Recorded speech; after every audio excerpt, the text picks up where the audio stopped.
आजमगढ़ में बाबा ने सपा को चटाई धूल।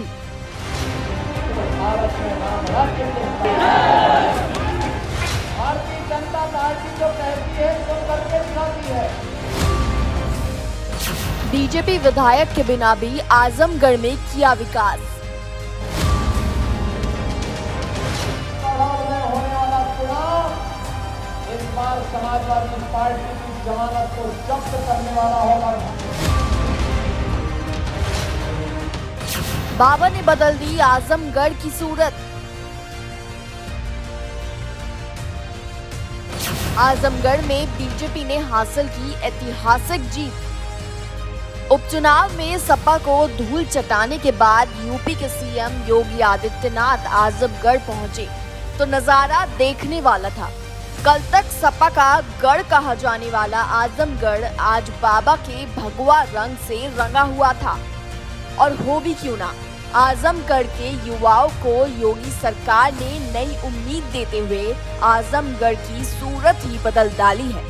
जहां युवाओं को अपनी पहचान बताते हुए आजमगढ़ का नाम छुपाना पड़ता था, वहां अब योगी सरकार की वजह से नौजवान बेखौफ होकर अपना भविष्य बना पा रहे हैं। दरअसल आजमगढ़ एक जमाने में सपा प्रमुख अखिलेश यादव का गढ़ माना जाता था और वहां उनकी तूती बोलती थी।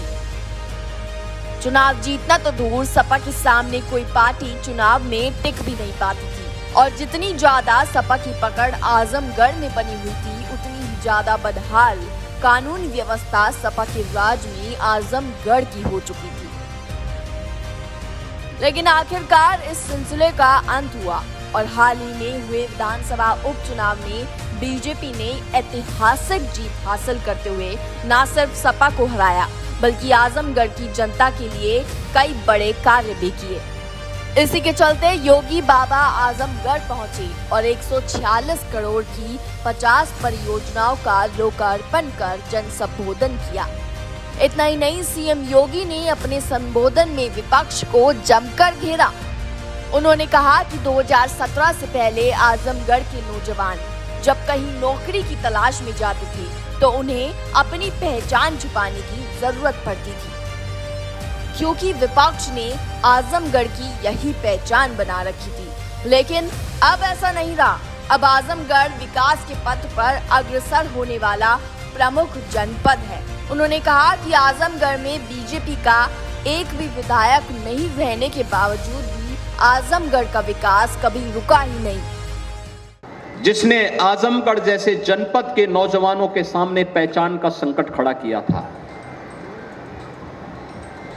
याद करिए, आज से 5 वर्ष पहले जब आजमगढ़ का नौजवान आजमगढ़ के बाहर कहीं जाता था, उसके सामने अपनी पहचान को छुपाने के लिए मजबूर होना पड़ता था उसे।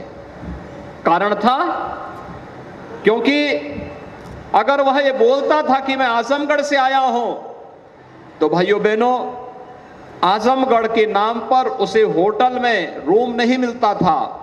आजमगढ़ के अंदर भले ही हमारा विधायक न बना हो, भले ही हमारे सांसद न जीते हों, हमने लोकसभा चुनाव में भी आजमगढ़ की भी और लालगंज की भी सीट हम लोग हारे थे, लेकिन हमने आजमगढ़ के विकास को अवरुद्ध नहीं होने दिया। पूर्वांचल एक्सप्रेस वे प्रधानमंत्री मोदी जी ने इसी आजमगढ़ में आकर के जुलाई 2018 में उसका शिलान्यास किया था।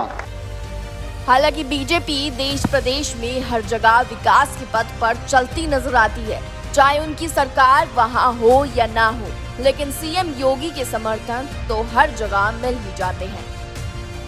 लेकिन अब देखना ये होगा कि आजमगढ़ में बीजेपी द्वारा जीत हासिल करने का असर विपक्ष पर किस तरह पड़ता है। Bureau report, news 80 desk.